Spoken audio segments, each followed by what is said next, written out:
For today's video, karong mga adlaw guys.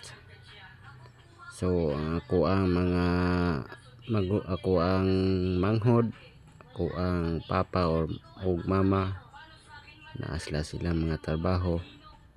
So karon guys, nara ko diri sa balay.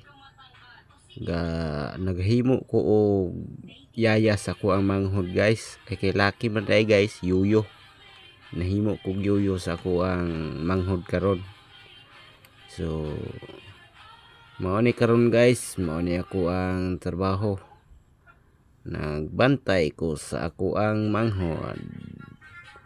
So ato atay laing mahimo ani, ato ang luyanon o ato ang kantahan og mahiwagang kanta.